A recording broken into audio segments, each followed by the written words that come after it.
بسم الله الرحمن الرحيم. عن جابر رضي الله تعالى عنه قال: نهى رسول الله صلى الله عليه وسلم أن يجصص القبر وأن يبنى عليه وأن يقعد عليه. رواہ مسلم۔ حضرت جابر رضی اللہ تعالیٰ عنہ سے روایت ہے، فرماتے ہیں رسول اللہ صلی اللہ علیہ وسلم نے اس بات سے منع فرمایا کہ قبر پر چونا لگایا جائے، اس پر عمارت بنائی جائے اور اس پر بیٹھا جائے۔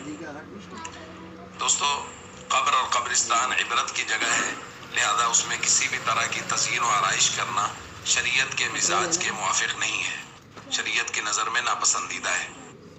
اسی لیے نبی کریم صلی اللہ علیہ وسلم نے اس روایت میں اس کو بیان فرمایا کہ چونا لگانا، چونا کرنا، اسی طرح کوئی عمارت کھڑی کرنا قبر کے اوپر یا قبر پر بیٹھنا، چکے اس کی بے حرمتی ہے، یہ شرعاً درست نہیں ہے۔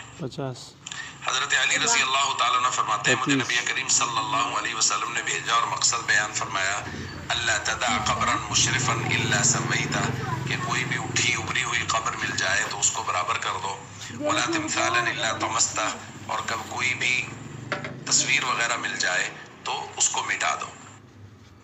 تو اس سے یہ معلوم ہوا کہ اٹھی ہوئی قبر یا قبر کے اوپر کسی بھی طرح کی کوئی تعمیر یہ شرعاً درست نہیں ہے، اس کو برابر کرنے کا حکم دیا گیا۔ اس میں اہل علم کی دو رائے ہیں۔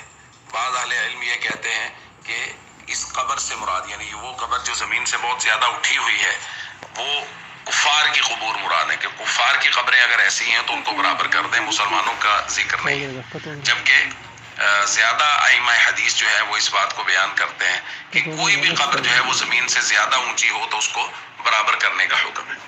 امام شافعی رحمہ اللہ بھی یہی فرماتے ہیں کہ قبر جو ہے وہ بہت زیادہ بلند نہیں ہونی چاہیے، قبر کا بلند ہونا شریعت کی نظر میں ناپسندیدہ، بس اتنا ہو کہ معلوم ہو جائے کہ یہ قبر ہے تاکہ لوگ اس کو رونتے نہ پھریں اور اس کے اوپر بیٹھے نہ۔ لیکن بہرحال یہ بات ہمیں ذہن میں رکھنی چاہیے کہ قبر پر کسی بھی طرح کی تعمیرات کرنا یہ شریعت کی نظر میں کسی بھی صورت میں ناپسندیدہ ہے، یہ شریعت کی نظر میں محمود نہیں ہے، اچھا نہیں ہے۔ اس لیے ہم سب کو اس بات کا خیال کرنا چاہیے اور اس بات کی کوشش کرنی چاہیے کہ ہم مزاج شریعت کو سمجھیں، اور مزاج شریعت یہ ہے کہ قبر اور قبرستان کو عبرت کی جگہ رہنے دیا جائے، تزئین و آرائش کی جگہ، میلے ڈھیلے کی جگہ نہ بنایا جائے۔ السلام علیکم ورحمۃ اللہ وبرکاتہ۔